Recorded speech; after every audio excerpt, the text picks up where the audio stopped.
جناب صدیق اکبر رضی اللہ تعالیٰ عنہ کا یہ مقام کس سبب سے ہے؟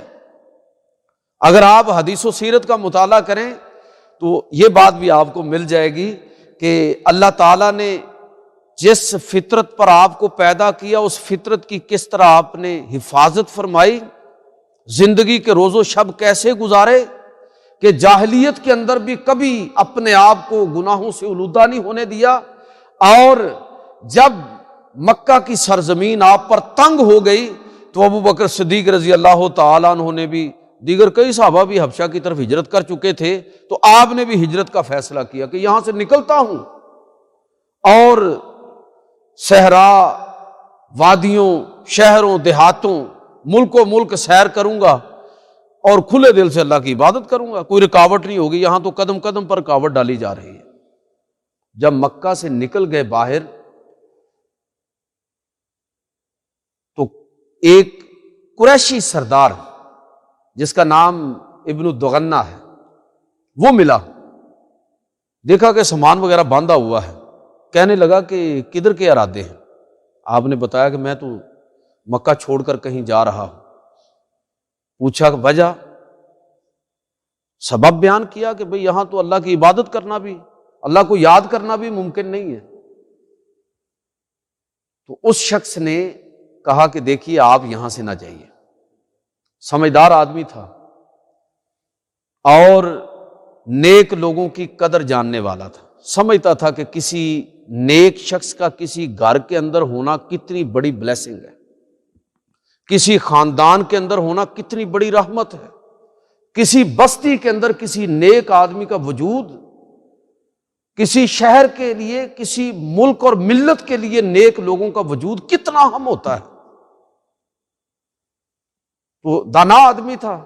اس نے کہا نہیں آپ نہ جائیں، اگر آپ کو یہاں کو مسئلہ ہے تو میں آپ کے لیے اپنی پناہ کا اعلان کرتا ہوں، آج کے بعد کسی کی جرت نہیں ہوگی، میں آپ کو پناہ دیتا ہوں اور آپ میرے ساتھ واپس چلیے، کوئی آپ کا کچھ نہیں بگاڑ سکے گا۔ اور پھر اس نے کہا کہ جو آپ کی سیرت پر تبصرہ کیا نا وہ میں آپ کو سنانا چاہتا ہوں۔ یہ سیرت کی کتابوں اور حدیث کی کتابوں میں یہ واقعہ پورا موجود ہے، اور اس نے آپ کو یہ کہتے ہوئے واپس لے کر آیا کہ آپ مت جائیے، وجہ کہ ان مثلک لا یخرج ولا یخرج، کہ آپ جیسے سیرت و کردار کے مالک شخص کو نہ کسی بستی کو چھوڑنا چاہیے اور نہ وہاں کے لوگوں کو ایسے شخص کو نکالنا چاہیے کہ آپ کیسے شخص ہیں۔ فَإِنَّكَ تَكْسِبُ الْمَعْدُومَ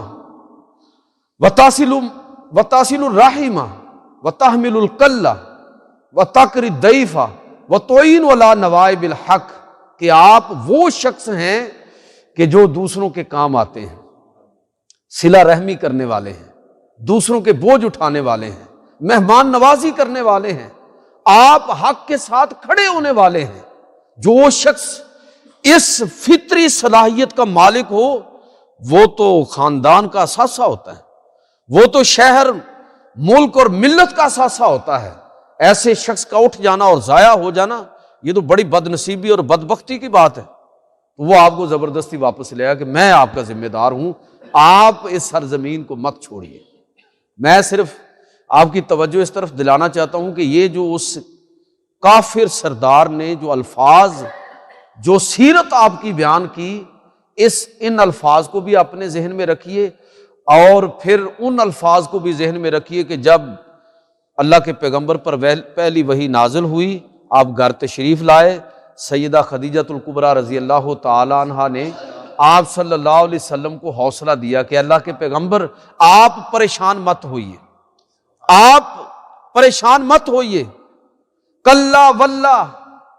ہرگز نہیں، خدا کی قسم، آپ جیسے صاحب کردار شخص کو اللہ کبھی ناکام اور رسوا نہیں کرے گا۔ اور جو کردار رسول اللہ صلی اللہ علیہ وسلم کا بیان کیا وہ قریب قریب یہی الفاظ تھے۔ صحیح بخاری کے الفاظ سنیے کہ سیدہ خدیجہ نے فرمایا نبی صلی اللہ علیہ وسلم کہ لا یحزنک اللہ ابدا، اللہ آپ کو کبھی ناکام نہیں کرے گا، کبھی آپ رسوا نہیں ہوں گے۔ انک لتصل الرحم، اس لیے کہ آپ صلہ رحمی کرنے والے ہیں، وہی الفاظ۔